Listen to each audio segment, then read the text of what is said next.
You see, something's going to happen. What? What's going to happen? Something wonderful. What? I understand how you feel. You see, it's all very clear to me now. Welcome to the Occult Rejects. In this episode, I got a couple of the rejects with us tonight. I got Lisa, the Occult Reject, Jin the Ninja. What is going on? Yo, boss, what's up? How are you? I'll just shout out that thank you, Nick, so much for bringing me on, and Lisa and JJ, and I'm really excited to meet Heidi for the first time, even though we've sort of like been in parallel circles, I'll say, for a while. So, and Nick and Robbie just had an episode drop on my show. So everybody check that out, Threshold Saints, Book of Enoch Part 2, really awesome. Really happy that Nick and Robbie want to do a series on my show. So yeah, awesome. No, thank you. Thank you for inviting me. Well, I think I invited myself, actually. It's kind of fucked up. But, it is what it is. But yeah, no, I'm always down for story time with Robbie, so I wanted to be there. And thank you very much. JJ Vance, what is going on, my man? How are you today, sir? Nick, greetings, sir. Appreciate the invite. Host of Operation GCD, JJ Vance. Always happy to join you for a panel here on the Occult Rejects. Lisa, great to join you as well. Jen, always looking forward to a conversation.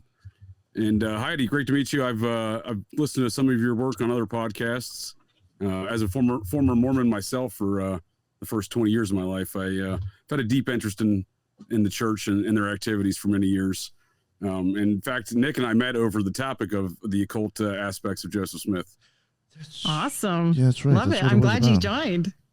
Awesome. Yeah, that's right. It was about Mormonism and that. Yeah, no, I'm looking forward to it. Yeah, it was almost 2 years ago. I reached out to Nick. Hey, do you want to do a podcast about some occult Joseph Smith stuff? And then 2 years later, it's the first time where I'm talking Mormon stuff with Nick. So now I'm looking forward to the conversation here. That's wild. Awesome. Yeah, thank you very much for jumping on, JJ. And before we move on to the special guest, just in case you have not checked it out yet, this is a reminder to go check out occultresearchinstitute.org. That is our website, in case you did not know that we have one. Go there and check it out. It has a whole bunch of different people that have a bunch of different things to talk about on there. All right. And now on to Heidi. Heidi, thank you very much for coming back on. I've had you on in the past, but it has been a while. So please let all the new listeners know what your deal is and where they can find your amazing work. Awesome. Thank you for having me. I'm always happy to do shows with you, Nick. I'm happy to meet everybody else. Thank you for having me on. And I am Heidi Love of the Unfiltered Rise, and I do lots of different topics, kind of little rabbit holes everywhere. But my main thing is I am an ex-Mormon. I was raised Mormon. I live in Utah. Not the best place to live as an ex-Mormon, but family's all here, so they're all still in. So that's my deal. Awesome. Thank you very much. And I will include everybody's links in the bottom. So Heidi, I know that you were telling me that we'll be talking about Mormonism, CIA, assassinations, and all sorts of crazy stuff. So I guess maybe before we get into what actually got you into going down this rabbit hole. It's been okay. So I started looking at some strange phenomena, especially listening to your show, then having Justin on, right? And always looking at things and looking at Mormons per se. And somebody brought up Howard Hughes, and I'm not a JFK person really before. Now I'm so knee deep, it's not even funny. But I just was always like, yeah, why look into it? They killed him. Like I don't believe their dumb story, that's for sure. But I didn't realize there was so much at hand. Like it is a huge rabbit hole in itself. And then the Mormons kept showing up randomly. I was like, why are these Mormons showing up randomly? And so I kept looking into it further and found out, yeah, there's a whole lot of things that have to pertain with that, especially where Howard Hughes is concerned. And Howard's fun deep dive on himself. So Howard's weird. So yeah, that's kind of what got me into it. And now I've got about, I would say 4 shows that I do that totally pertain to this, but oh, wow. we separated them. Yeah. Like we did the Seance of the Nine. We did Howard Hughes and the Mormon Mafia. And then there's Permindex and RFK and the whole Andrea Puharovich that I was talking about. And then we have kind of a tie together because it goes to aliens. And I've never been an alien girl, but I was just like, what is happening? What is going on here? That's one thing I do want. Stop. Yeah, I do want to mention real quick before you go on. Something I'm very excited about. It won't be in this episode, but I mean, I've been talking about this probably since I started the podcast. The Council of Nine, or the Seance of Nine. It is amazing how this actually ties into that. When you said that to me earlier, I was like, "Holy fuck, this is awesome!" It goes because it is wild. like a very weird. It's a very weird thing, and I've never really heard people really talk about it too much. I just happened to come across it in a book. I read about it in a book. Peter Levenda nailed my mind in this whole thing, and he knows so much about so much with things like, as far as if you want to get books for deep dives, like I definitely recommend his books, and Age of Secrets, which is going to be on here, and that's John Mayer's aspect of everything we're going to talk about today. But I've read a bunch of books now. I'm still, like I said, I'm so far deep in the rabbit hole now that it's gotten weird, but and it gets into space, and it's really pertinent with today, where they're going to open up the JFK files, and President Trump's obsessed with space stuff, and it all kind of goes back together. Like every single time I'm researching some little tiny topic, I'm like, why are the Mormons having Warner von Braun in their theological Mormon movie? What is happening? Why is all this going on? So yeah, it's been fun. It gets weird. Yeah, no, for sure. Especially if it ends up in some of the things you were talking about. It has to get weird, It got weird. I brought slides because, as a good Mormon girl for many years, I know they're going to say I'm full of crap. So. Oh yeah, right. Yeah, So yeah, I can bring those up if you want. All right, awesome. Yeah. Okay, cool. Yeah, that seems like strange bedfellows there, Nazis and Mormonism, but I think those two ideologies very much go hand in hand with some strong white nationalism ideologies. Oh, 100%. Yes, I think you're right on. I think they backed each other because they have commonalities, right? Sure. Can you guys see that? Okay. Yeah, I'll pull it up now. Okay. If I remember correctly, maybe Lisa, you might remember better. Was Justin pointing towards that stuff, Nazis and Mormons already in the series prior?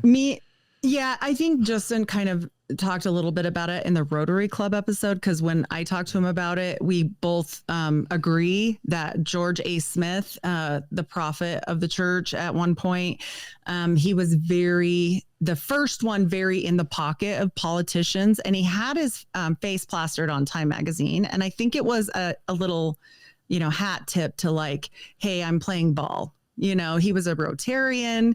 He was an Ivy Leaguer. He was a banker. Things started changing when he took over, and he did send aid to the Nazis after the war. He sent food and all kinds of supplies. He said, well, that was just because if you look it up, it'll say, no, he didn't. But he did send it to the German people that were Mormons. Yeah, like I said. So it's a fun little, yeah. Justin knows what's up. I wish he'd come back and chat more, but he's busy now. So I've tried. Yeah, I think didn't that get me and you started to try to look into Nazi and Mormon connections or something? I just feel like that sprung into something. Listen, so to reiterate what Heidi said was that we started off with the Rotary Club because he had found a connection with the Mormons and the Rotary Club, and in his discussion, he was naming certain people and naming certain locations like Chicago, South America, Mexico, certain areas in Germany. And when he started saying all this, we had asked him, is there any Nazi connection, because of these dates, these actual establishments, the actual cities. These cities are a tie-in to some of the experimentation, some of the facilities, especially in Chicago. And so he had said, you know what? I don't know. Let me look. And then the second episode, he comes back and says, yes, y'all were right. There is a Nazi connection. Here it goes. And then from that episode, and please, Justin, correct me if I'm wrong, if you're listening, is that from that connection, we had asked, is there a CIA connection? Because all of a sudden they were in areas or locales of Mexico, Central America, South America, where most of these operations by Black Ops, CIA, what have you, were going on. And he's like, I don't know, let me look. And then comes back and says, sure enough, there is CIA connections. And that's kind of about where he stopped in terms of that. Of course, the breadth of his actual research was much more extensive than that, but those were connections that were made on the show. Mm-hmm. Yeah, and I would even say for people who, in case you're a new listener and you haven't heard that series and you're interested in that stuff, definitely go check it out. I mean, that is very detailed and like Lisa was saying, he's got receipts for everything. Honestly, he has timelines and shows a lot of, you can go back. It's very thorough, very in depth. Yeah, like timelines and newspaper articles and everything. Yeah. All right. He's very good at that. I wished he'd come back on the scene. I think Justin's a really great researcher in person. So I agree. I actually heard him first on your show. Oh, awesome. So Awesome. Nice. I listened to that whole thing quickly. He debuted on the Occult Rejects. I don't think he had ever done a show, had he, Nick? Oh yeah, that's right. I think we might have been. I think he debuted on our show, and if I don't know, correct me if I'm wrong, people out there, I don't think he ever did a show with anyone else, did he? He did, just with me, only with me. I don't know if he did anybody else's, but we did 2 or 3 together. Okay, great. Oh, that's awesome. Just because I asked, but I asked Nick. Oh yeah. Oh yeah. I don't hold on to guests like some people do. Yeah. Yeah, you were like, hit him up. Yeah, of course. You're both Mormon, go for it. Or ex-Mormon, sorry, whatever. Yeah. But I did want to ask at least because I value you. So. Thank you. Anyway, yeah, of course. So Vegas there would be no Las Vegas without Mormons, just so you guys know. The first permanent settlement in Las Vegas was in a Mormon settlement. Mormons built the first permanent settlement there in 1855. 32 missionaries were sent to evangelize to the Native Americans, but they quickly found out it was a lot harder to live there than live anywhere else. And also, I think it was, Brigham was nothing if not resilient on making money. And it's kind of a halfway point, for travelers. So he was thinking, I'm sure, like this would be good to have an outpost there. But quickly they decided they would abandon this by 1857. So it is still there. It is standing. It's toward the old part of Las Vegas Boulevard. So if you guys ever want to go, you could go check it out. But it's there. And the Mormons kind of, hung on to that until we get to another person, not just the Mormons, but Howard Hughes, right? That helped with Vegas. There would be not a lot of things if not for Howard Hughes, but Vegas was definitely one of his babies. And to understand anything about Howard, we kind of have to go backwards in life. This is Howard and his mom. And Howard was, I honestly believe he was a Munchausen by proxy child. He was sick a lot as a child. His mom did some really weird stuff. She would inspect his body daily. I mean, it was her only kid. She obviously had OCD tendencies as well there. I'm not going to diagnose her, but from the descriptions of things, it was pretty severe. It got weird, like showers and stuff. Like, I don't think he was fully abused, but I don't think it was quite right.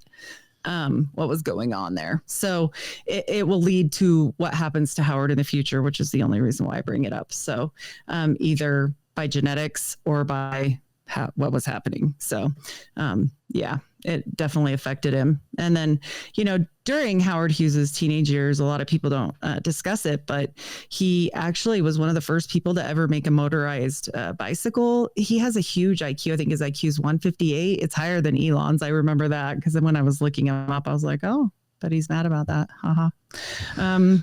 This is the house he grew up in. And his dad, his mom came from a pretty nice family, but his dad was more rough and tough. He did try to become an attorney, and he was successful at passing the bar, originally from Iowa, but then settled down in Texas and loved the oil rigging business. And he, made this drill bit that made him quite the fortune. And he started a company of his own, which unfortunately his mom passed away of an ectopic pregnancy after his dad had already passed away. And so they both passed away quick within a year or two of each other. So he ended up with all of the money from that. And those that don't know Howard, he was pretty successful in almost all the adventures he started out in. Not at first, if not at first, he was at the end. And he quickly was interested in making movies. And there was another parallel there, with his movie making time. Joe Kennedy was making movies at the same time. And I found that really interesting because of the connections that we're going to get to later. And I often wonder if there was more of a relationship there than what they say. But regardless, by the time he hits Vegas, he's got quite a lot of money, and he ends up here. And his first little bit in town was kind of odd. He came and he leased a 5-room cottage near the Desert Inn at first, and it was called the Greenhouse, and he lived there for 1 year, and he left and ordered it never to be changed. Now even it would be the same if he was still alive. He never went back to it. He refused to ever go back there ever again, but he wanted it kept exactly, like perfectly how it was. And then the next time he ends up there, he actually goes to the Desert Inn, and it got weird because Howard is weird at this point. In 1967, he rented out the top floor, and he was walking around naked, doing whatever he wanted. He wouldn't come out of his room. His curtains rotted because they wouldn't let the maids in, all kinds of stuff. And finally they were like, hey, you got to get out of here, man. And he was like, no, I'm just going to buy it. You leave. So they did. They left and he bought it. And so he buys this hotel, and he thinks, you know what, I kind of like this, maybe I'll start owning hotels, right? And I just throw all those little pictures and stuff of Howard in because maybe some of the younger people don't know who Howard is. Without Howard Hughes, we wouldn't have most of the like all of the space and satellites and aircraft and all of these huge industry things that have been developed underneath his name. And then it even goes further than that at a later point. He's actually cousin to the Wright brothers. And, he was a pilot in his own right. He did stunts. I don't know why that's repeating. Sorry. He did stunts sometimes on his own movies that they wouldn't do. But also we know he got hurt pretty badly in wrecks. And so I guess he just didn't care anymore. So the whole point is Howard's pretty odd. And one thing that Howard really liked was kind of that clean cut facade on the outside. Now, that doesn't mean he didn't have his own demons on the inside, because he did have neurosyphilis, and it was affecting his brain. They always bring up the OCD, and, he's rich and eccentric, but, they don't bring up the neurosyphilis. And so that was happening. He was married, and at this point is where he meets somebody called Mayhew, because he's worried about his wife. Well, okay, he wants to hire somebody to check out her stuff because he thinks, okay, she's cheating on him and whatnot. Okay, well, when you only spend 20 minutes a day with your wife, you have her come in the room, stare at her, and have her leave. I mean, do I blame the girl? I don't know. And so yeah, he ends up meeting somebody that he wants to have them check out this wife of his, because he's like, hey, I think she's cheating on me. I need you to check her out. You run your own PI business. And in comes Mr. Mayhew. And when you talk about Robert Mayhew, he is like a huge player in this whole game. And he is part, quote unquote, of the Mormon Mafia. But also he wasn't Mormon. It was just kind of what got coined to them. Most of them were Mormons, but Mayhew happened not to be. He actually is the person they did Mission Impossible after his life. He wasn't a Mormon.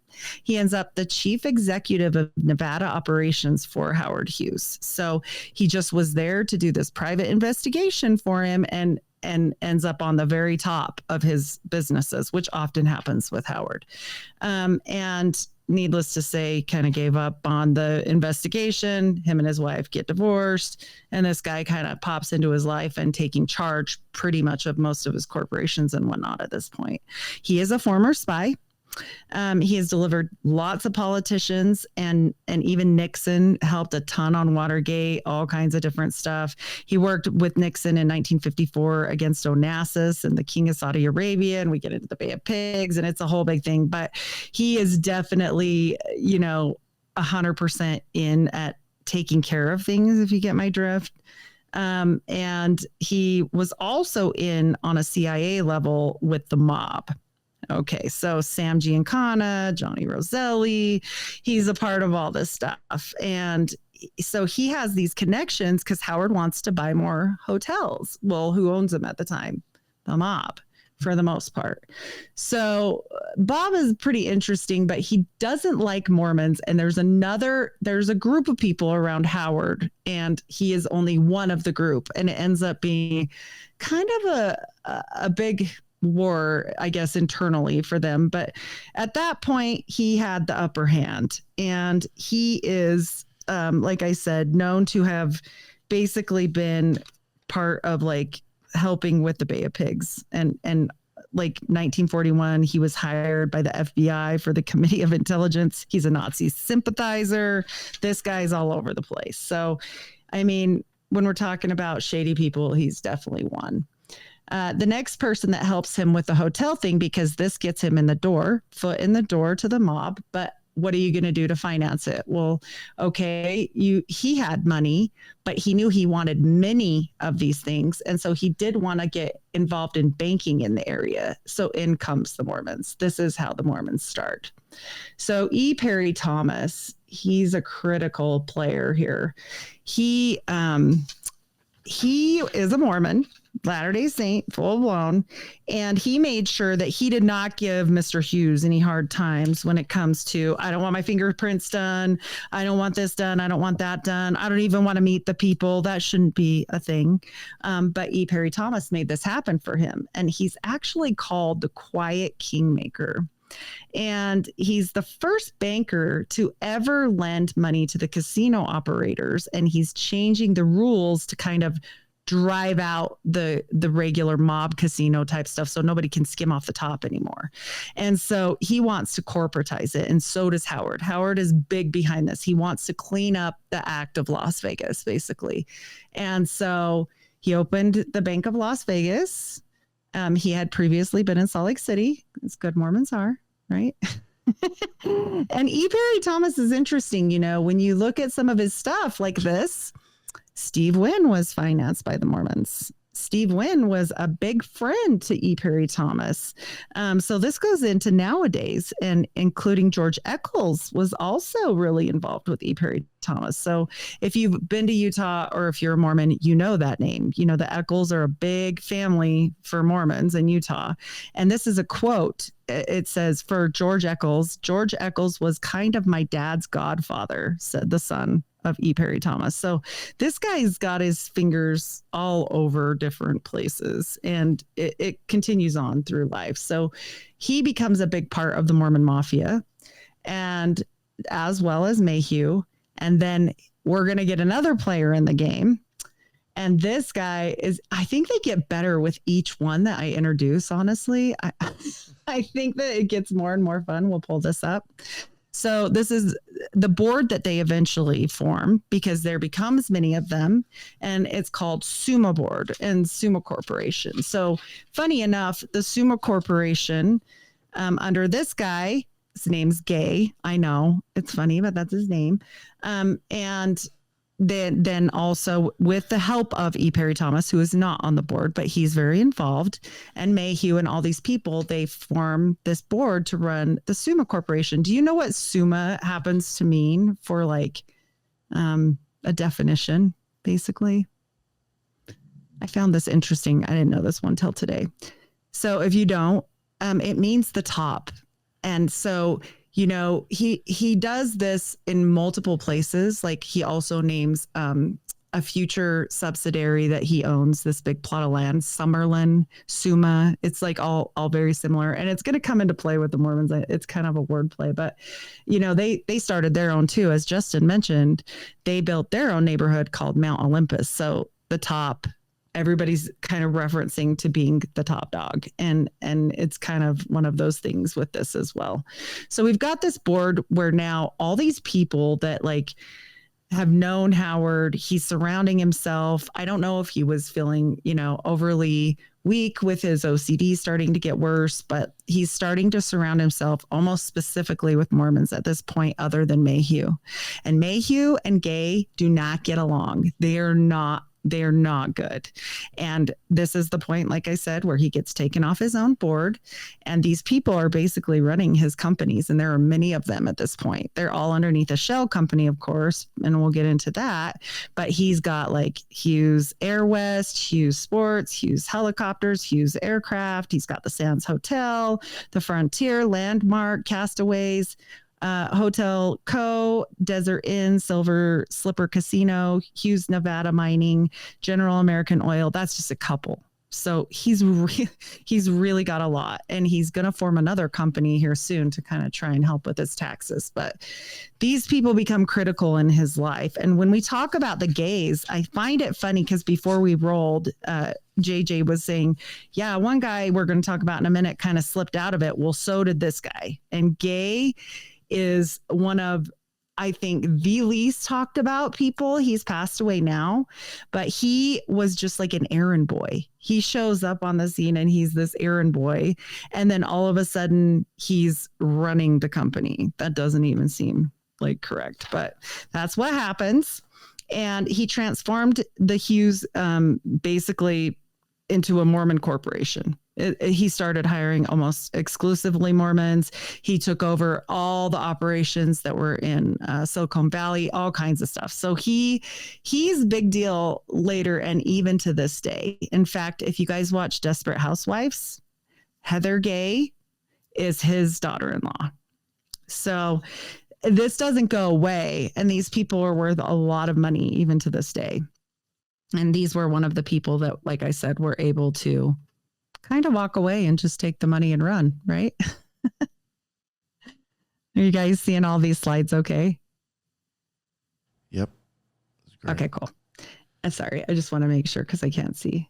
Hi, and yeah, this point, but didn't he have a patent or something on oil drilling? Oh, yes. His dad actually had a patent for the only drill bit that could, and ask any question. I can't see, so just interrupt.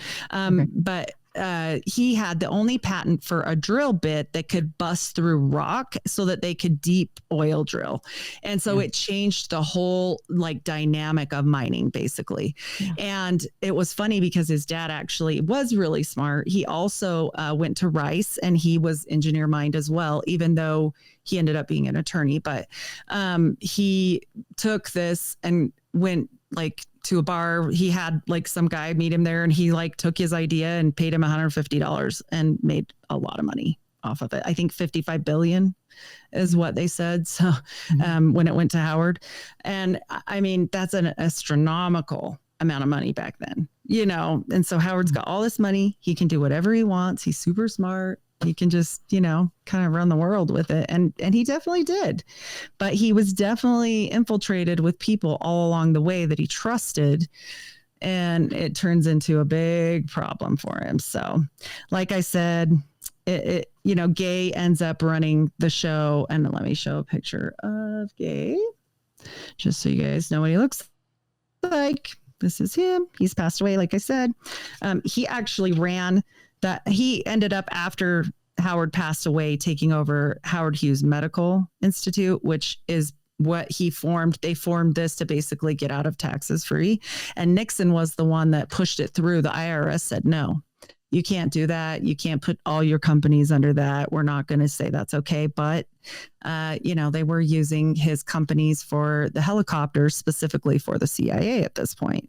And funny enough, all these people that I've mentioned to you so far, they've all been affiliated one way or another. So E. Perry Thomas, even though he's this banker, all that stuff there, he also, and this is not a well-known fact, he was World War II trained paratrooper skier that they would drop into units in Europe. And so he's made, and then we've got Gay ends up being an associated make, and then Mayhew's made on both sides of it with FBI and CIA.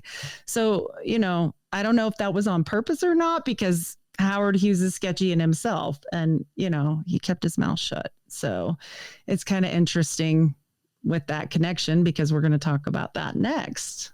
So in true James Bond fashion, he gets involved with this, and this is a Glomar explorer, and this is called the Azorian project. And they say, now I'll tell you what they say and what I think is going on here. They say that this is to retrieve a submarine that they're going to pull off the bottom of the ocean floor, and that this is a CIA operation and that they needed Howard's help. I don't think it's that. If you look and see what, Azorian means, or if you know anything about Atlantis, it's pretty interesting. And at this point that they did this exploration, supposedly the ocean was like down quite a bit where they could really get down and drill deep into the ocean floor. And I mean, not only I, but many people suspect that they were digging for something else.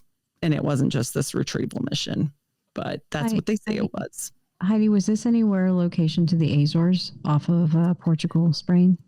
Right. This is what I'm saying. They said that they didn't. They are saying that this doesn't have anything to do with it. And this is what the CIA says. They pulled the name out of a file box, like a little recipe box. Right. Okay. I don't think that that's how this got its name. And with everything that we know about Mormons and keys and stones and things, and I mean, I just don't buy it. Because if you know anything about Atlantis and you know anything about like Edgar Cayce and the Two-Eye Stone and all this stuff, like it really makes you start going, wait a minute, what exactly do the Mormons know? Because they constantly talk about having the keys. And, they'll say it's the keys to the priesthood. I don't believe it is. I think that they have something that is very important enough for the Vatican to say, you can be my neighbor. Won't you be my neighbor in 2018, and let them build an LDS temple right down the street from them. That has never happened before. And in the photo op, he's holding the key of St. Peter with a Masonic grip. I don't think that was an accident with the prophet doing that. The prophet of the LDS church, who's a Skull and Bones member. So what they were doing, I don't know, but I will say this. There's multiple CIA things at this time with Howard, with gemstones. There's another file that's called the gemstone file, which people say is baloney. I don't know. There's facts based around it. They can say the guy was a liar. He's dead. He died really young. I don't know if he was lying. I mean, and it goes into Onassis, and it really makes you wonder. I mean, when you start learning all this stuff that goes together, you're like, wait a minute, is this why people start dropping like flies? So, I mean, whether Howard Hughes was in the CIA or not, he's definitely surrounded by the CIA and the FBI and totally affiliated in different ways. Like I said, at this point, his helicopter business is exclusively doing CIA and FBI helicopter rentals and all kinds of stuff. So he's also doing this Azorian project and all this stuff. So I think maybe Howard Hughes was probably in the CIA himself, but I can't prove that. So I can't say. Heidi, I'm sorry, I'm going to interrupt you really quickly. You're good. No, I can't see you. So okay. Definitely do. Okay, thank you. So I think that you said something interesting about the keystone. I think there's two ways you could think of it in maybe an esoteric way, is that part of it is like a cipher to understand like what we would say in Tantra is like the primordial words. So whatever those are, it's like a part of the key to deciphering or to deriving them. But then there's also like a very real thing. And so I am reminded of Robbie, something Robbie and Nick and I all spoke about. It was the Mosaic breastplate, sort of like the breastplate of the priests of Aaron. And so I've often wondered, because it's something quite universal. You see in like a Himalayan esoterica a lot, and in like obviously modern magic. So I just think that maybe it's an arrangement of how the planets should go corresponding to their like different directions, because different texts actually list different sort of arrangements for all of them. So if it was something like a square, like a 9x9 square, and like everybody has like different gemstones, because you brought up gemstones. I know that Cecil Rhodes was very fond of diamonds. So you have like a lot of these like very interesting connections with gemstones, and sort of like, and now we all use our phones, and that's kind of like a, oh yeah, right? Black Mirror for sure. Exactly. So I just and think this, that I think you're 100% right. This is, do you know about this parchment from Joseph? I pulled this up to show you. This is a Smith family parchment. They 100% knew what they were doing as far as Solomonic magic goes. Okay. You are absolutely right. I believe, and this is a totally different presentation that I do, but I 100% believe that Joseph Smith did the Abramelin correctly and found his HGA in Moroni. I don't think that it was an angel. I think it was his HGA, and there's a demonic side to that. And then he dies right after that. So obviously he didn't seal it correctly, probably. But I mean, that's just my hypothesis on it. But these are things that were owned by Joseph Smith and his family, and these are very esoteric in nature. Like, absolutely, I think you're correct. I think there's a lot more at play with Mormonism than meets the eye. But I think they try and keep that on the down low, And Sure. so, but with the stone. I mean, it makes sense, makes total sense. Well, Heidi, what are your thoughts on the dagger and the amulet that Smith dies with? Exactly. Yes. So with the dagger and all of it, like, it has the sigil. It's a Mars dagger. I can pull that back up. Yeah. And so, yeah, I think he knew a lot of things. I think he was a well-trained in witchcraft. His family originally hailed from Salem. His grandpa was involved in the Inquisition, so his great grandpa, and also his name was Azael. Like, what Christian family do you know that names their kid after a fallen angel? I don't know too many, but I mean, it's interesting. And this is the knife that you're speaking of. I mean, when you're talking about the intelligence of Mars too, you're not talking about an angel. That's a demon. Yeah. They classify it as a demon. The spirit so, would be the angel, and the intelligence, I think, is the demon. Yep, intelligence is demon. And so that's just interesting to me because, like we know with Dr. John D, they can tell us anything they want. And so, and they did, and they do. And so they were pretty nefarious in a lot of ways to D and Joseph and other people as well. I just think that there's nothing new under the sun. When people laugh and say Joseph and Brigham talked about people on the sun and on the moon, I'm like, yeah, until you read Golden Dawn stuff. And then you go, that's not funny anymore. Right. I mean, they knew what they were talking about. It's just all hidden. And now the church has changed, just like Justin says, all the time. It's turned into a corporation, and they don't want any more of this woo-woo stuff, and this is right during that time where this is happening. I believe. I think this is intricate in when the Mormon church is going to switch from, a church with some esoteric still left after the Reformation to basically a corporation and involved in government dealings often. And so, sorry, Heidi, you're good. I just want to say one thing really quick, is that there's an idea in sort of like the more mystical esoteric Kabbalah, like more Kabbalah that's like looking for God rather than magic, that if you create a bureaucracy or a corporation, that's inherently clipolithic. So it's inherently inverted. It's inherently of, you could say, the devil. Like, I don't personally believe in that cosmology, but I'm giving that as like a more easily discernible way to understand. So the idea of creating a corporation is magical in and of itself, because even a charter is a treaty, right? Like, there's something very Mithraic about that.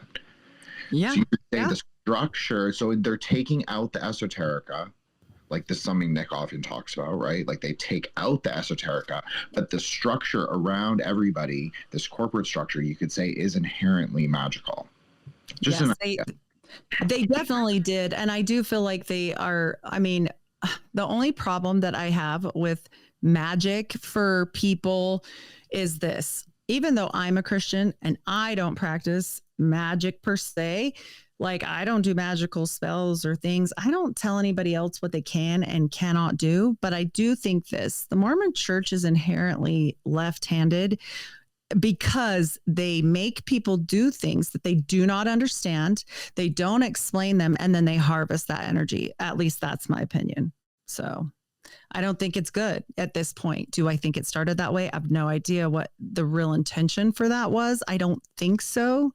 But, with the Reformation and Brigham Young, I think the changes were that they were going to control that, and they did, but I think you're right. I think if they were more honest, it would be a better way to be, like, hey, we do this magic stuff. You want to come?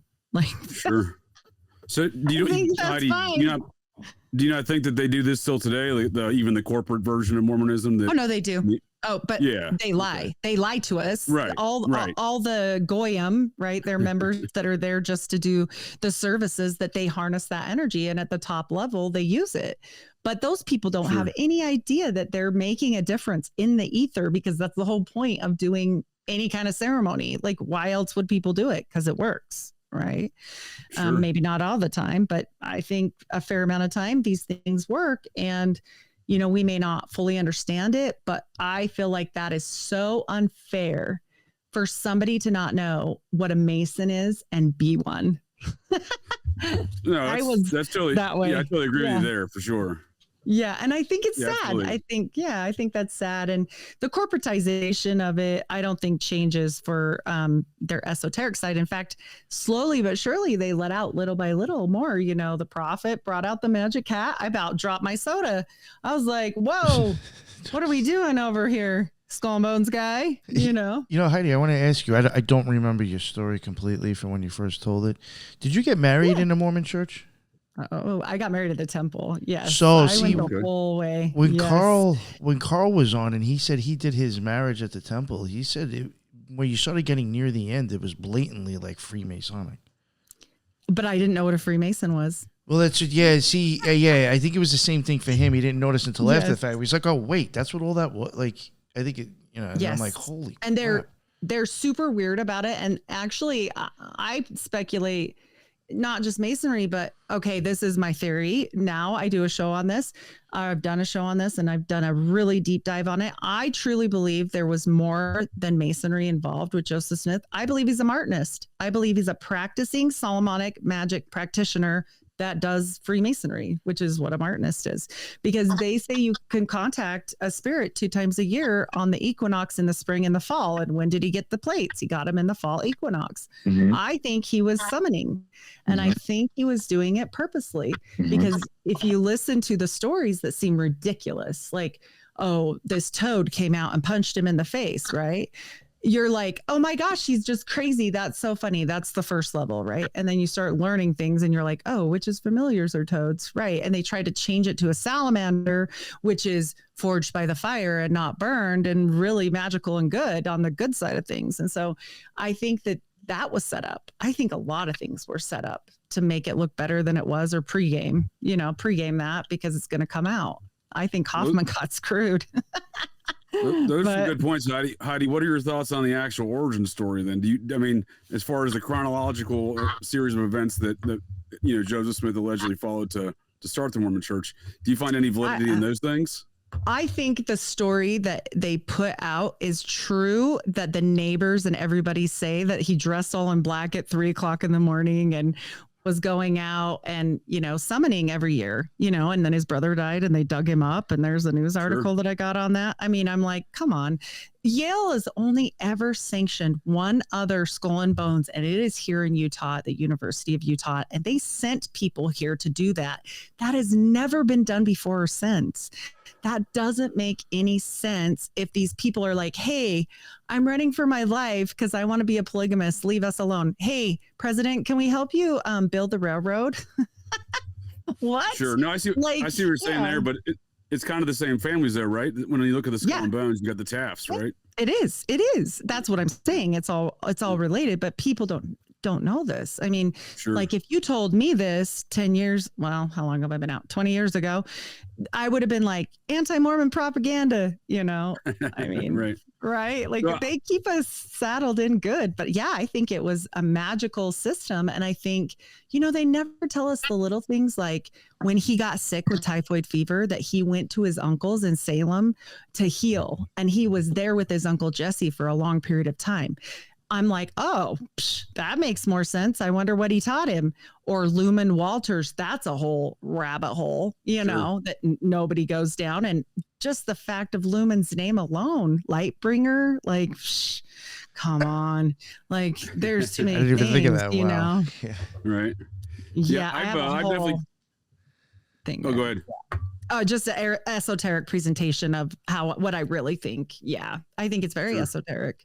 And do I say that that's terrible in every way? No, I just think they need to stop lying to people, because if you're going to teach people some of these things, especially with Solomonic magic, that is not something they should just be willy-nilly flipping around, you know? Sure. But yeah, they have the sigil of Mammon for the Melchizedek symbol. There's too many funny coincidences at this point for me. But no, I don't disagree with you there at all. Yeah. I often question whether or not really anything changed over this corporate structure. I wonder what it was like being a regular, practicing Mormon back, like a Mormon. Yeah, just a regular practicing, member of the congregation, because, oftentimes today people it's a misperception of the situation relative to polygamy, right? Polygamy is only practiced in the upper echelon. It messes it all up. It's because, at the end of every single one of these things that we talk about, okay, let's do Parsons. They're out in the desert. They're also offering a sexual magic. John D., they swap wives, sexual magic, polygamy with, Joseph Smith, polygamy with Muhammad, also child bride. Like, okay, you're looking at the payback there. There's always something Faustian when you get in with these entities, it seems.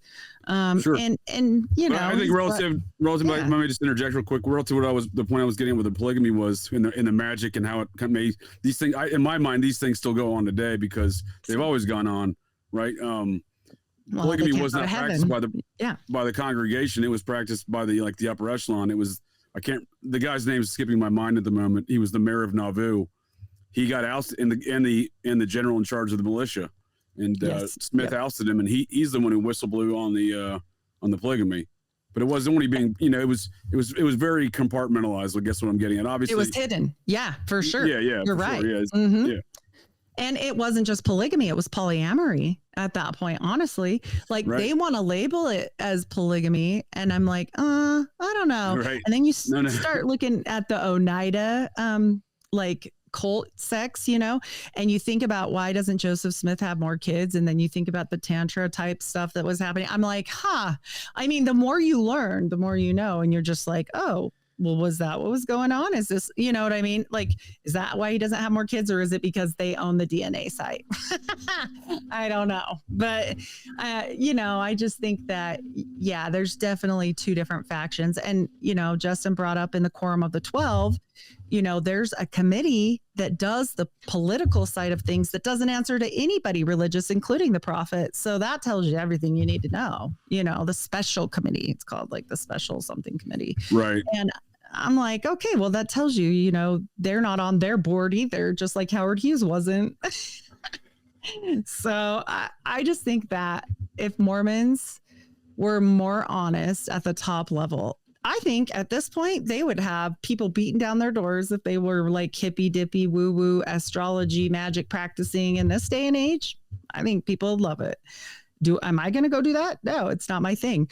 But I think that at least then people would be honest. I mean, sure. But that's my thing. I think you're absolutely, I'm not sure exactly who I'm talking to each time, but it's definitely esoteric for sure.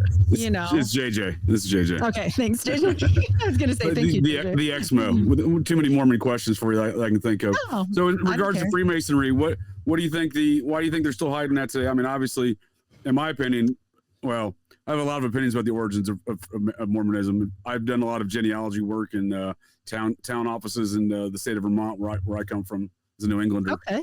And awesome.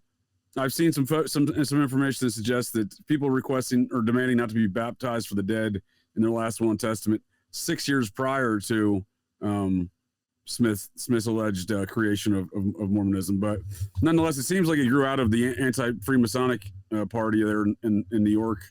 There in the 1820s. Well, he was with he kind of scooped up Morgan's wife there. So I do think he was a part of it. Yeah, I think he was a part of it. You beat me to it. So was it more accepted then? Did everyone know then, even though it grew out of that? It seemed like it may have been more well known publicly.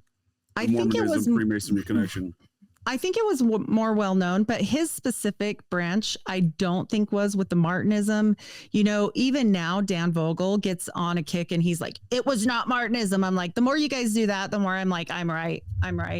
And so I watch this stuff and I'm like, okay, it makes more sense if it was a practitioner of Solomonic magic with the Masonry, that they would keep it under wraps, right? Because then I mean, what happened to the witches in Salem? Like, Sure. they're not going to like this. And so I think that's a big part of it. But if you look in the past histories, they were in caves still doing crazy stuff. Like, they don't talk about that and Signy Rigdon stuff, you know, like they don't want to get into it. And so they buried their history.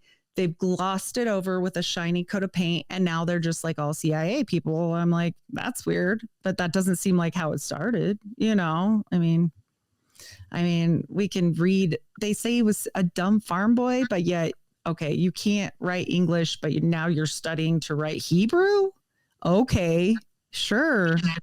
You know, I think they were just hiding everything. And I think they do that a lot now. I think they're masters of the hidden for sure. Do I think I think all these things still continue evil? today. I don't think they've changed Same. one bit of their operations, and it may be a lot Other than the hiding. Yeah, more. Yeah, well, I mean, maybe they got better at it. You know what I mean? Because Mhm. you know, it may be tough for folks to consider that because they do appear to be a large corporation today. It's the same, but it's the same families, and it's passed down to, you know, in these bloodlines. And I think these are very much family secrets. And if we get into bloodlines, there's another part of the key, right? Because we're going to get into the 13th bloodline, and who do they say it is? And if you go to certain polygamy sects, right? If we go to the Kingstons, why do they still intermarry? They marry each other's sisters and brothers and cousins, right? Why do they do that? Because they're keeping their bloodline. Why do they care? Because they say they're the 13th bloodline and that they're the bloodline of Jesus Christ. They say that. So, I mean, when you look at some of that stuff, you're like, wait, where did that come from? I was going to ask you that same question. I'm not familiar with that narrative. So the Kingston, I know the Kingston, The Kingston clan. Yeah, the that's what fundamentalists they believe, that they are the actual bloodline of Jesus Christ, and they married their brothers and sisters, and they try to keep their bloodline pure, but they're rich enough that now, I mean, they obviously caused a lot of birth defects and everything. So they got enough money behind them because they're very rich and they support all these political people. And they decided. Where do they trace that back through the bloodline to Jesus Christ? Do you know what their claims are there? They say that he had a child, and that. Sure. So is this like a Templar kind of holy blood, holy grail type situation?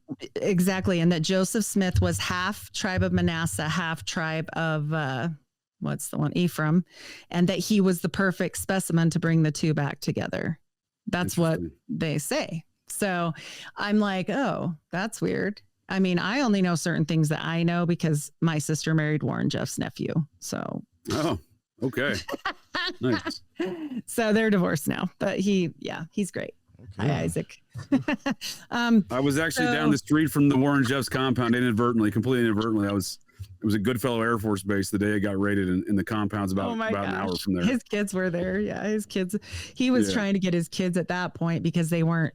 He was out, and they wouldn't give him to him because he's in the line of succession. And I'm like, also, if you do genealogy, you know, I'm sure for you. I mean, you're New England? You're not from Utah area? No, I'm only a convert to Mormonism. Okay, so my bloodline's all. You only go up 3, and it's all royal people. Why the heck were they here? Why were all these royal people just coming out here and taking off? You know, I got House of Bourbon.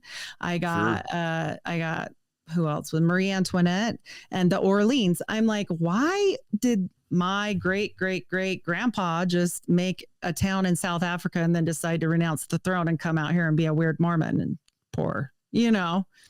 No, I'm tracking. I mean, obviously the Mormons got me with genealogy at a young age. So and one thing I discuss a lot of is this American history and the families in which it comes from, you know, and obviously a lot of it's very Mormon, but yeah, some of my history, I actually grew up in a town that is deep in the Mormon history in Vermont. So if you were going through that, how many royal lines did you find in those Mormons? It's wacko. Oh, it's everywhere. It's everywhere. Then they all intermarry. I mean, including my family tree. You know, so wow. I'm familiar with these, you know, these families continuing to keep it in the family.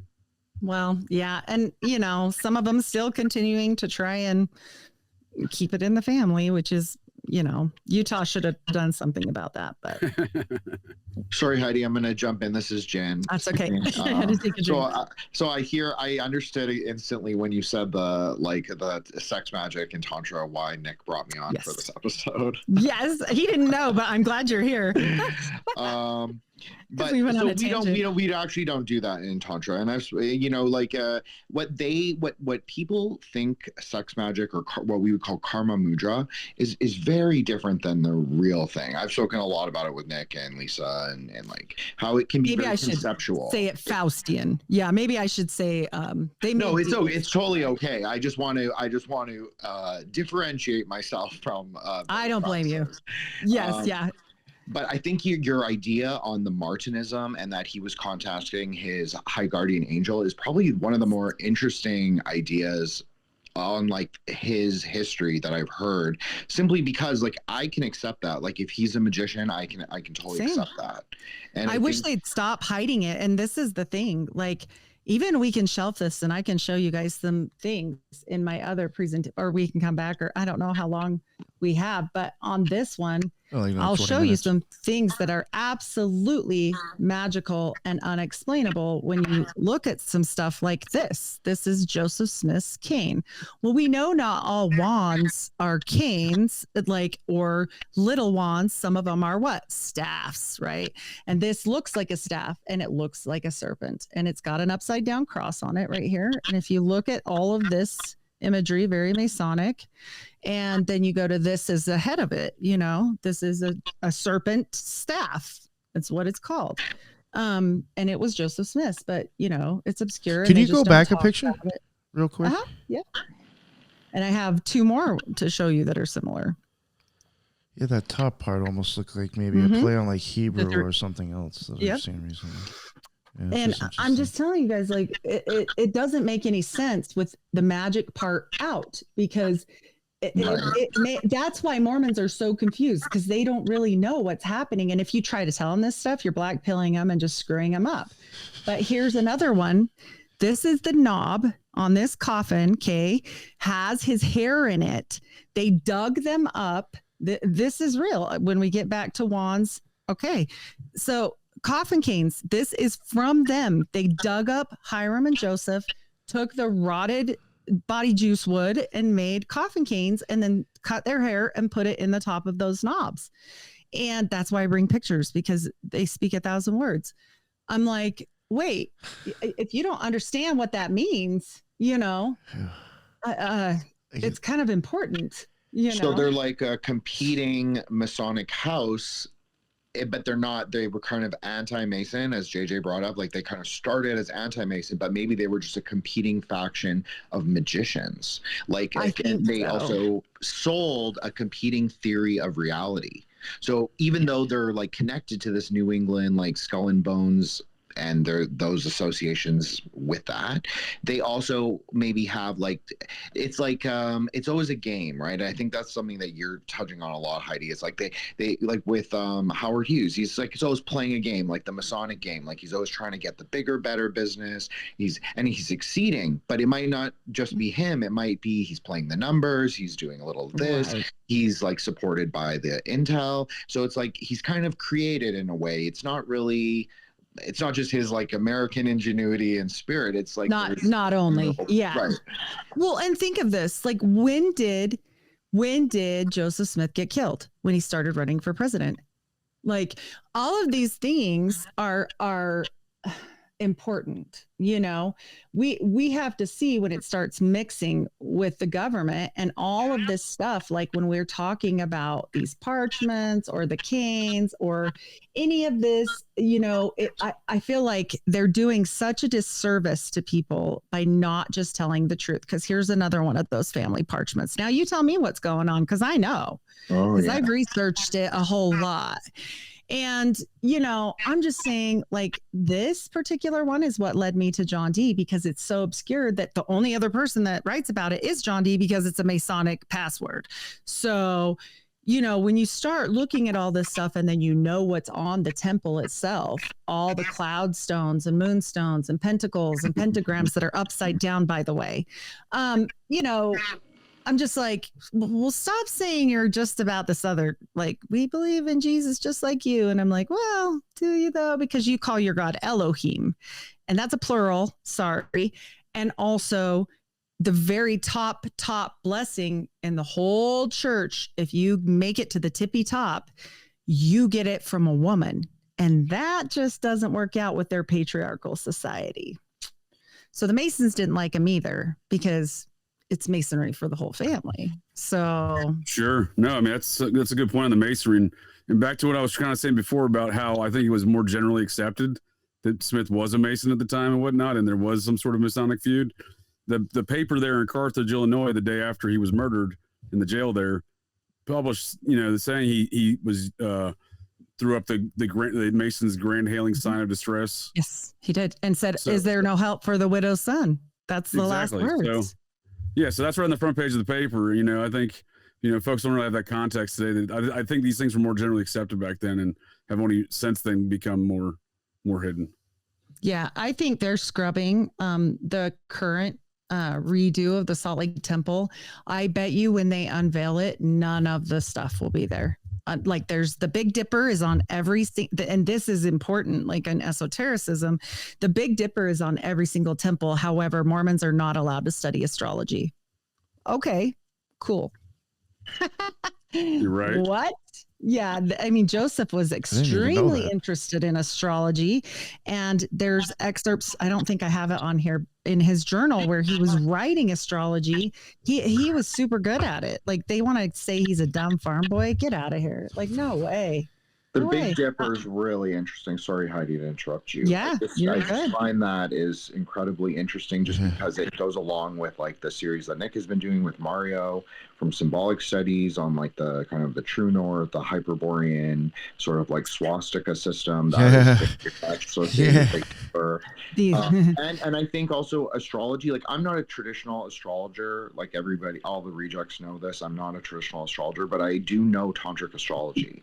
And so I can tell you that astrotheology, not necessarily the way it's been presented before, not even the way I present, but just in general, that is the true way to really understand a lot of this. But we also don't have to like think of it as like star religions. We can also think of it as like our self religions, like not that we worship ourselves, but it's more internal or more conceptual. Well, and for Joseph, I think, it's interesting too, with the vast knowledge he had, you have to look at one more thing. When he became a Mason, he became a Master Mason the next day. So he rose to all the levels in a day. That doesn't happen, first of all, unless you can show some serious stuff. And I think he was not dumb. And I think he was not a dumb farm boy. And by the way, his brother went to Dartmouth. So I think their story's got a lot of holes in it. I think they were very wise at what they did. I'm not going to weigh in one side or the other about like magical practices. I'm just saying, as for the population here in Utah, my grandma'd pass out dead if she knew that she was possibly doing magic. Like, it would not go over well. And so that's why they quit telling people. I think they just want them to do the rituals, and they harness that energy 100%.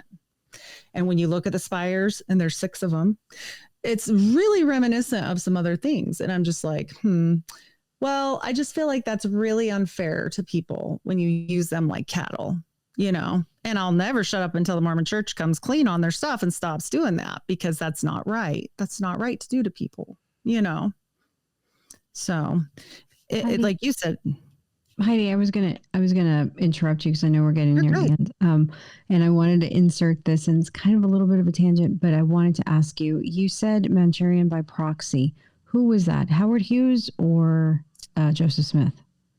So the Manchurian part was Sirhan and or I'm sorry, the Malthusian by proxy, not Manchurian. Sorry. Let's see. I'm not sure. I want to say you had said it was Howard Hughes. Well, regardless. Sorry. So you mentioned, no, that's okay. This is, it connects. I promise. You had mentioned that, and that was an episode in the X-Files. And this goes to the X-Files. Yes. Yeah. Okay. Like Howard.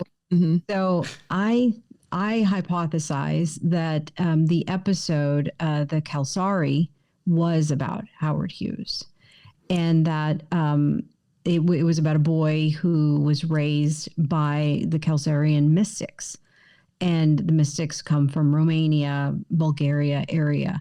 And in the episode, they basically thought that the children were these Malkurians by proxy, and that they were being told that they have these things or have these illnesses, and therefore they had these illnesses, right? Oh, I get what. Yeah, it was Howard. His mom, with Munchausen by proxy. Munchausen. Yes, Thank you. yes. I was trying to think about Yes. which thing I said, because we've been a little. No, that's okay. Which is fine. And then, I don't mind. And then you had mentioned about the Nazi connection, and in the episode they draw the swastika on the little boy's hands.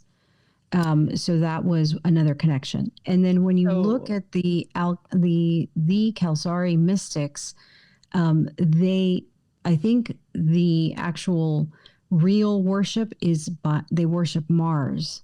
And I mean, they say they're Christian, but it's not. It's a Mars worship. But the other thing is that, because you said that Howard Hughes had a green room, the El Khazaris have a green week where they worship on a specific week. So yeah, I thought it was pretty interesting, the connections. That's all I wanted to mention. It's but that actually plays into the Mormons even more so than Howard. Howard rented that space, and I think it was already done in the green thing, but he had spent the week there with his girlfriend or something. But I will say this, and this is I don't want to get us in trouble though. Let's see. I don't know what I can pull up here. Well, Nick can blurb it. If not, we made this as a joke for our episode. This is the temple clothing. We did a whole thing on the correlation between this guy and the Mormons and all of the people that were infiltrating into that area. It's very interesting how many people were there, including one of the prophets right here. This is Heber J. Grant at I don't know what I can say, at a dinner for them. And there's a flag there. You can see the prophet of the church. And, they're very racist. And I do believe the White Brotherhood is a very big part of this. And so was Howard Hughes. I do think it's what got JFK killed. A big part of it was that he was, very incorporating Black people, and also, MLK and RFK were teaming up there for a minute, and then they both get assassinated. I find that very odd, even when they were trying to push through the equal rights hiring. Howard Hughes said, "No, I don't care. Make it go away. I'm not doing it." But the church is very, very interesting on race. I will tell you, Brigham Young once said that if you found your wife in bed with somebody that was Black, that you should run a knife through both of them rather than let them live. So it's serious. But that goes into the modern era too, though, doesn't it? I mean, they didn't let I don't think they let Black folks join the church, especially until 78, right? Yes. Yep. I remember I grew up with one Black family in my ward, and the dude just stood up in the back. I remember even just it was just such a spectacle to me as a child. Why is this dude? He they do their seats up here. What I mean? Yeah, but exactly. But he had been attending the church before he could be a member. You know what I mean? And that's what he had to do. Apparently, was stand in the back. I know that they did not change their policies until they almost had to, right? People were going to stop going. And they said this about the Black person, that not brown people, no misunderstandings, you guys, this was specifically against Black people, is that they could only go to heaven, the full heaven, as a servant to the white man. So it gets yucky, and I don't know that policy really changed a lot. I know the church will push it and be yay, look at this interracial couple we have or whatever on this commercial. But my niece is interracial, and I will tell you, it's not a happy place to grow up and be in Utah. So yeah, it just was hard. one more question. Do we happen to know the actual lineage of the Hughes by any chance? That I haven't looked into, and that would be interesting. I know she was a Dallas debutante and he was from Iowa. So I should look into that. I'll have to check that one. So being from I Texas, actually have not looked at that either. That's a good question. I have, well, growing up in Texas and stuff like that, the Hughes are pretty big around Beaumont, Houston, Harris County, Galveston area or whatever, right?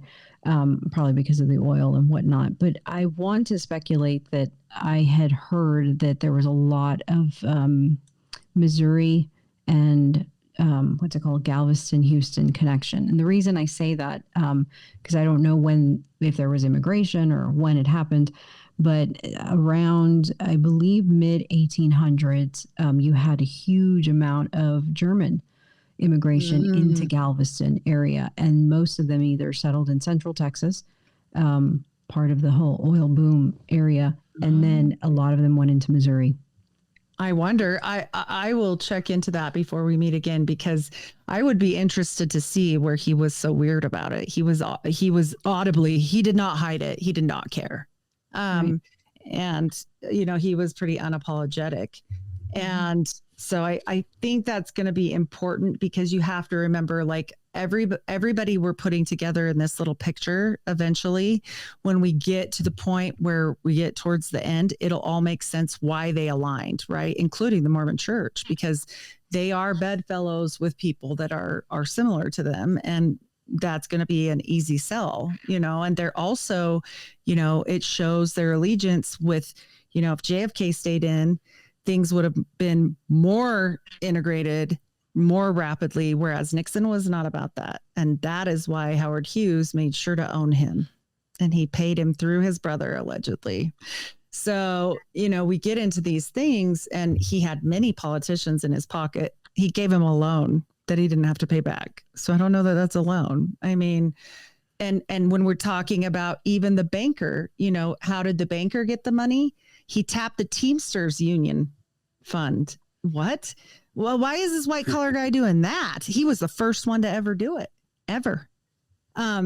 And you're looking at these people, all these bedfellows together, and it's all ancient history, right? Until it's still going today. Like JJ said, I think or maybe, I'm not sure who said which one, but somebody said stuff was still going today. And I do think that, yes, this stuff is all pertinent clear to today. And so when we talk about these people, they all end up later, like in very prominent positions, and when you get into the German episodes, like that I've done in the past, they were the ones that started. Okay, so IBM, all those cards, all the little race cards that IBM had, they actually were a part of that through the Mormon Church, through Howard Hughes's a different company, the ones that were uploading everyone's genealogy into that, because they requested them from the CIA. And I have the draft on that. I will find that for next time, where the Mormon Church actually put in a FOIA request for all of those to come to them, so that they could put them in, so that they could have them for their giant DNA in the side of a mountain wall. And I do mean wall. It's no mistake that the NSA is right down the road with the FBI and the IRS and the Hill Air Force Base and all the other things here. I don't think that's a coincidence. And they blew the side of a mountain out so that they could house their gigantic DNA, and they have a Batman cave, and nobody can go in there, and it's got razor wire, and there's only one way in, and you can see it's like this big. It's super tiny, and they've got like armed guards here. Why? They're just genealogical records, right? I mean, it seems a bit excessive. This is one hallway. This looks like an Indiana Jones movie, And the thing that I postulate often, and I do a show on this, is look at the size of the drawer. You're talking about a file. They're not going to be tiny like that. But I do know one thing that looks just like that. That's a letterbox drawer, size of a letter, normal letter. And I'm a nurse, and I've done many a PKU stab from the sole of a foot of a newborn. And I've filled out those cards so many times, and they're just happened to be that size. So I'm not saying that they did do anything wrong, but they're pretty powerful. And, you know, their top holding is Microsoft. You know, and funny enough, when all that stuff was happening and they were getting all the stuff from IBM, Bill Gates's mom was on the board of IBM at that time. And not only that, but the number one shareholding to this day for the Mormon Church is Microsoft. Well, that's interesting. So when you know that and you put it all together, you're kind of like, huh. And it's not just Microsoft, Elon, they've got Tesla, Nvidia, it's all of that. But the number one land holding for farming now in all of America is Bill Gates. But the number two is the LDS Church. So do I think they're in bed together? Yeah, I think they're a huge part of the NWO. And I don't think they really hide it that much. It didn't take me too many deep dives to find a lot of stuff. So yeah, it gets weird.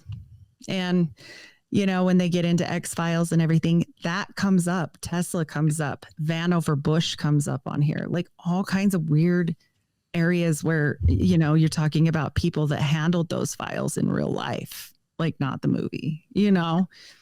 Gets weird.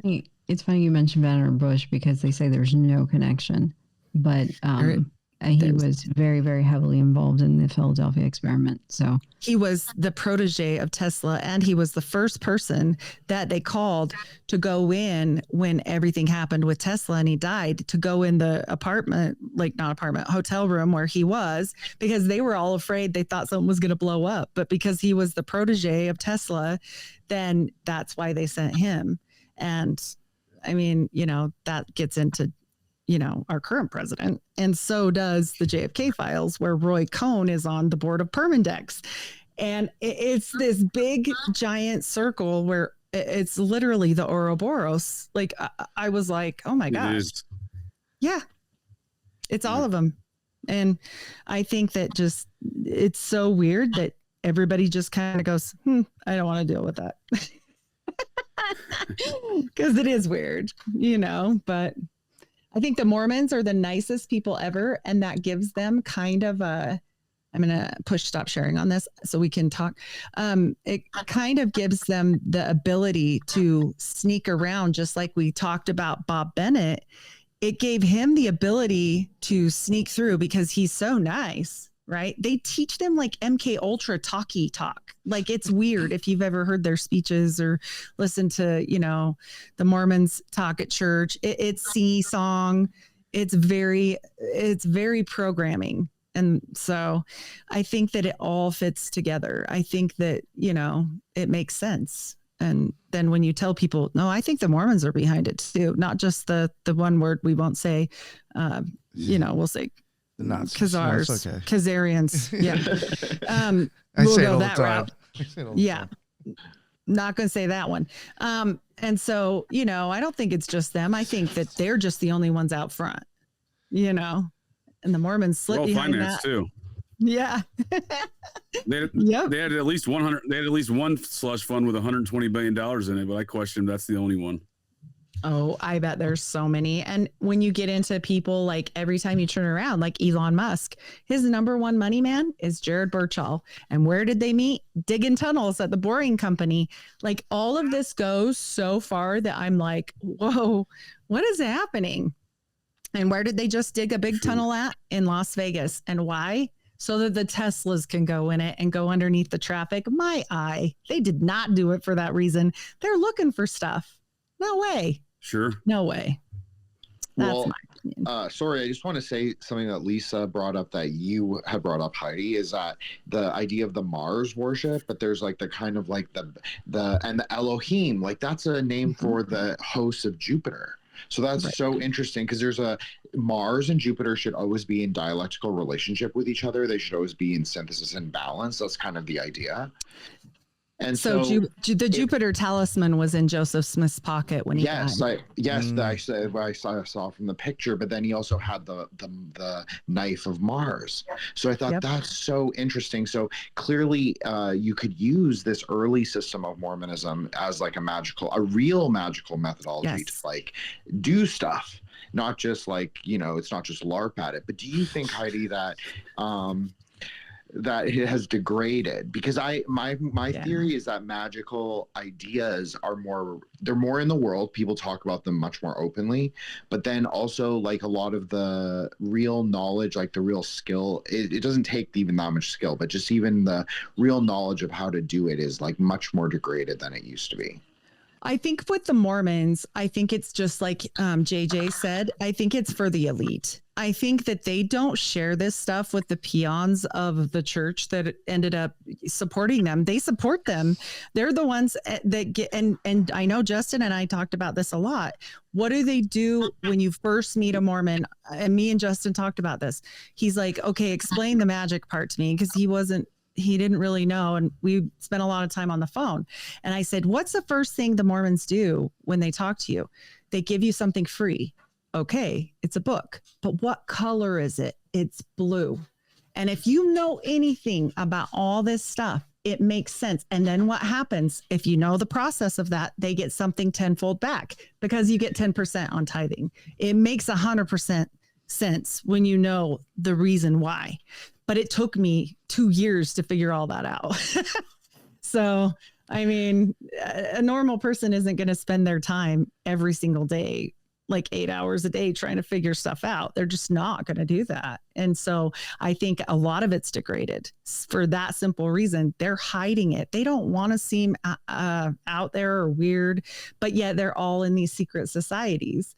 So they're inward and weird, we'll say weird, but they're secret. They're doing all this and keeping it for themselves only. And the prophet of the church is 100. I mean, clearly they're using it. He's 100. He's using it for extension of life. And why do you do necromancy in general, like baptisms for the dead? Necromancy is so you can know things before they happen and have a knowledge of things before they occur. What do we call the prophet? The prophet, seer, and revelator. Tell me they're not using it. And 6 spires. Like, honestly, it all makes sense. And when I have an old book, and I'll find it. I took a picture of the back page, because and they say things are weird. They're like, just take that and hide that, and then don't ever show anybody that again, and sell that book, right? So I go buy them. And I found this really cool old book on Masonry, and it had a diagram in the back with all the astrology signs and how the temples lined up. And it's a very specific, and Joseph Smith told them to do it specifically with like all the months and the moon phases, all kinds of stuff. It's not just a building. There's all kinds of stuff there. So yeah, I think there's a lot that they hide. So yeah. Yeah, I think there's, like I said, we've already discussed it. I think all these people at the top, they all still do it today. And I learned early on in my Mormon childhood there that you don't ask about magic or aliens. No, they get real tight around there if you start asking about magic and aliens. And I kind of, learning Scientology later in life, learning about Scientology, not that I was a Scientologist, but I'm interested in ancient alien cargo cults such as Mormonism and Scientology. You can't ask about Xenu until you get way up in the system. So that's how I kind of view about the LDS, is the same respect. Well, that's how the Mormons are exactly about the Mother in heaven. If you've noticed, That's exactly it. And I honestly believe that it's a divine feminine energy that they're pulling, like at the top. I truly believe that even though they're a patriarchal society, that's how they function through. But ultimately, all the channeling and all that stuff goes to the highest level, with the female giving that anointing for the second anointing that, basically makes your place sure in the celestial kingdom. That's given by a woman in your marital bedroom. Well, it should be. It's not. I think they do it in the temple now, but they keep changing everything. So that's very tantric. That what you just described is very tantric. like the single partner, not Right. situation. Like a the marital. single Uh-huh. part- yeah, that would be a tantric consort's job. Yep. So And yeah, I that's something think they real. do That's that. something very real. I think they do that. And I think that, even when you ask when you're little, JJ, I don't know if this happened to you. I would ask my grandma, like, well, what about the mother in heaven? Oh, she's too sacred. We don't mention her. Like that just screams to me, knowing what we know now, that that's the truth. That's they're worshiping certain things that they just don't want people to know. And the funny thing is if you go back far enough, and I know this because me and Justin were talking about who was in whose line one night on genealogy and stuff. And this one lady, he's like, oh, that's your last name? Oh, you're related to this one lady that had the most patriarchal blessings, that had the best outcomes. I'm like, a woman gave them? He's like, well, yeah, she's like your relative. And he was like, we were talking about how it goes down. And he's like, that would be one of your relatives in the direct line. And we were talking about it. He goes, they quit having women do it after Joseph died. And I was like, well, that makes a lot of more sense. Because Brigham, he was different. He wasn't the same as Joseph. He was way more stern and patriarchal. So, yeah. Sure. That's very interesting because a lot of left-hand path groups also have a sort of mother in heaven figure. I'm not saying that about Catholicism or about Tantra or about anything else, but I just have noticed this trend towards like a feminine divine force or a focus on the feminine divine force. And then also, yeah. And ghosts are notoriously unreliable for scrying. So do not, anyone listening, don't do that. Joseph's whole Book of Mormon is cried. Yeah, I think it just depends on how much trouble you want. Because like Kelly started getting stabbed with swords and stuff. I wouldn't try it, but that's just me. With fake swords, right? That's what he said. Anyway, good old Joseph and his magic rock. But then we've got the 2-eye stone here with Atlantis, and we'll get to that too. And the X-Files come in, Bush comes in, Awesome. All kinds of stuff, the Bay of Pigs, and it really is just a big Ouroboros of just corrupt people. So Definitely look forward unfortunately, to it. Well, thank you very much, Heidi. That was a whole lot of information too. That was great. Thank you for the pictures and everything. I love that. For people who happen to be listening to the audio, there was visuals. So if you want, you can go back and check out the videos. I highly suggest it. Everybody, I got Jin and I got JJ's links in the bottom if you want to check their stuff out. And Heidi, one more time, let everybody know where they can find your work, please. Absolutely. I'm Heidi Love of the Unfiltered Rise. I'm everywhere podcasts are served. I do have my own podcast at unfilteredrisepodcast.com, and give us a check out. Thank you. Thank you very much. And your links will be in the bottom. And again, Lisa, Jin, and JJ, thank you very much for joining us all tonight. That was a great talk and very interesting. And I definitely look forward to the next one. And until the next one, everybody be well. Later.